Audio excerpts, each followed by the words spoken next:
बैठे भाई ईश्वरनाथ गढ़वी जी तो थोड़े दिन पहले तक, 1 साल पहले तक राजनीति में आने का सोचते नहीं थे। ये सोचते थे कि टीवी में बैठ के खबरें पढ़ के डिबेट करके आपके और हमारे मुद्दे उठा के, स्कूल के, किसान के, अस्पताल के मुद्दे उठा के हालात ठीक कर देंगे। लेकिन 1 साल पहले इनको भी लग गया कि बात बनेगी नहीं, इसलिए राजनीति में आ गए। मंच पर उपस्थित हमारे दूसरे साथी और आप सबके प्यारे दोस्त, भाई, नेता सागर भाई को कितने साल से जानते हो आप लोग? कब से जानते हो? बहुत साल से। कितने?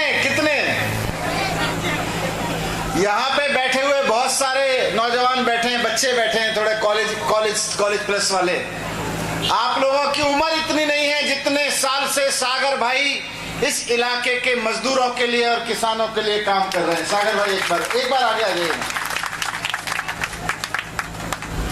यहाँ जो नौजवान बैठे हैं अभी उनकी एज इतनी नहीं होगी जितने साल से सागर भाई किसानों के लिए लड़ रहे हैं, मजदूरों के लिए लड़ रहे हैं, गरीबों के लिए लड़ रहे हैं। 35 साल से ये इलाके में 35 इयर्स 35 साल से इस इलाके में किसानों के लिए लड़ रहे हैं, मजदूरों के लिए लड़ रहे हैं, गरीबों के लिए लड़ रहे हैं। ऐसे सागर भाई आज राजनीति में आए हैं तो इसलिए क्योंकि 35 साल से लड़ के जो काम कराया, इनको समझ में आया कि दिल्ली की सरकार ने एक बार में करके दिखा दिया अगर ईमानदार राजनीति हो, इसलिए ईमानदार से राजनीति में आ गए। ये तब राजनीति में आने का सोचते भी नहीं थे। मैं भी 10 साल पहले राजनीति में आने का सोचता नहीं था, लेकिन आना पड़ा। नई पार्टी बनानी पड़ी, ये झाड़ू वाली पार्टी, आम आदमी पार्टी।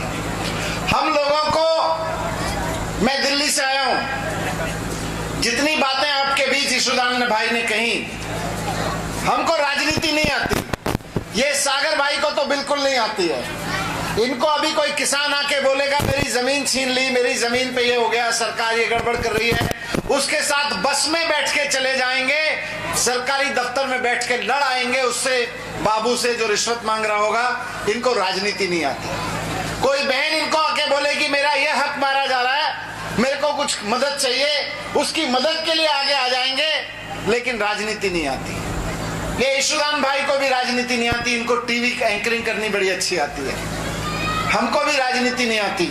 और हमारे लीडर हैं अरविंद केजरीवाल, फोटो इधर लगा हुआ है। अरविंद केजरीवाल जी को भी राजनीति नहीं आती, लेकिन अरविंद केजरीवाल जी को स्कूल ठीक करने आते हैं, जो बीजेपी वालों को नहीं आते। ये बीजेपी वालों और कांग्रेस वालों को राजनीति अच्छी आती है, हमको स्कूल अच्छे करने आते हैं। इनकी गारंटी है अगर बीजेपी वाला आए या कांग्रेस वाला, ये झूठ की राजनीति करेंगे, बेईमानी की राजनीति करेंगे, लेकिन काम नहीं करेंगे। हमारी गारंटी है कि एक बार केजरीवाल जी को मौका देके देखो, आपके इलाके के स्कूल प्राइवेट स्कूलों से बेहतर ना हो जाएं तो कहना क्या कहा था। दिल्ली वालों ने मौका दिया, दिल्ली में हो गए। अभी पंजाब वालों ने केजरीवाल जी के नाम पे मौका दिया, वहां पे हो रहे हैं, दिल्ली में भी हो जाएंगे, यहाँ गुजरात में भी हो जाएंगे। बस इनको एक बार मौका देने की जरूरत है।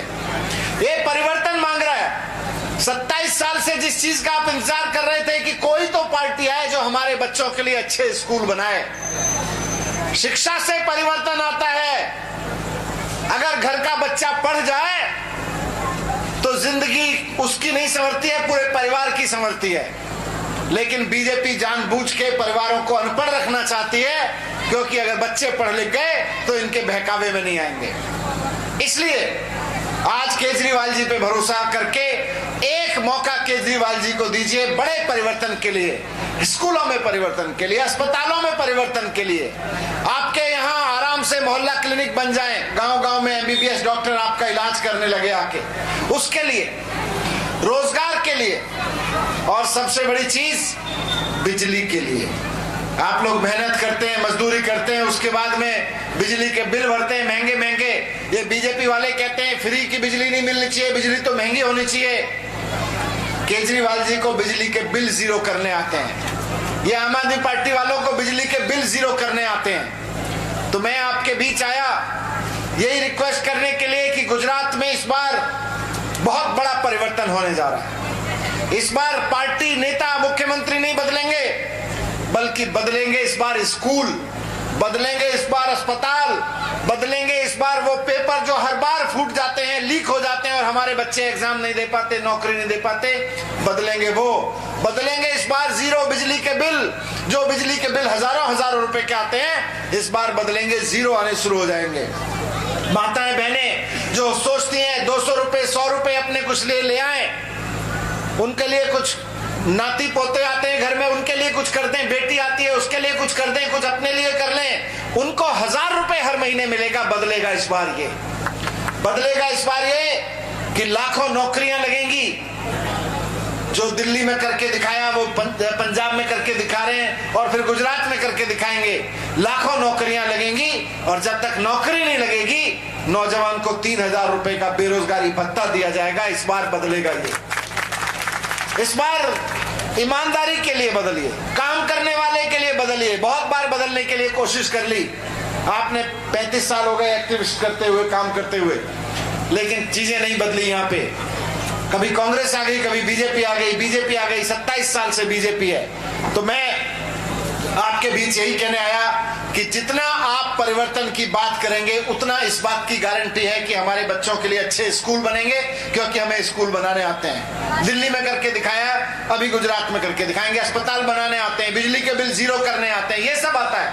ये राजनीति नहीं करने आती। जैसे जैसे गुजरात में माहौल बन रहा है, पिछले 5-6 महीने से गुजरात में माहौल बन रहा है कि भाई अब की बार केजरीवाल को मौका देके देखते हैं, एक बार झाड़ू वालों को मौका देके देखते हैं, इस बार झाड़ू पे बटन दबा के देखते हैं। वैसे वैसे ये लोग केजरीवाल जी के ऊपर कीचड़ उछालते हैं। केजरीवाल ये है, केजरीवाल जी वो है, ईशुदान गढ़वी ये है। अभी तो आप लोग सारे जानते हो कितने साल से, अभी देखना सागर भाई के ऊपर भी कीचड़ उछालेंगे। लेकिन इनके कीचड़ से मत घबराना, आप अपने पे अडिग रहना कि झाड़ू पे बटन दबाना है। ये दुखी करेंगे, सारे कांग्रेस और बीजेपी वाले मिलकर इकट्ठे होकर गाली देंगे केजरीवाल जी को। मेरे को बोले ये गुजरात में डरते हैं, गुजरात का आदमी ये सोचने लगे कि हमको बीजेपी को वोट नहीं देना है, तो दिल्ली में बैठे बीजेपी के नेता डरने लगते हैं। जब आपने ये सोचना शुरू किया गुजरात के लोगों ने कि इस बार झाड़ू पे बटन दबाएंगे, तो मेरे पास आए, बोले केजरीवाल जी का साथ छोड़ दो, मुख्यमंत्री बना देंगे। मैंने कहा मैं बिकाऊ नहीं हूं, मैं बिकाऊ नहीं हूं। मैं जिस खानदान से आता हूं, उस खानदान का नेता घास की रोटी खा लेता है, अपने बच्चों को घास की रोटी खिला लेता है, लेकिन वो बिकता नहीं है। वो दिल्ली में बैठी किसी बड़ी सत्ता के सामने झुकता नहीं है। मैं वहां से आता हूं। मेरे बचपन में मुझको पढ़ाया गया था कि हमारे किसी बड़े ने घास की रोटी खा ली थी, लेकिन वो झुका नहीं था। मैं उससे आता हूं, मैं झुकूंगा नहीं।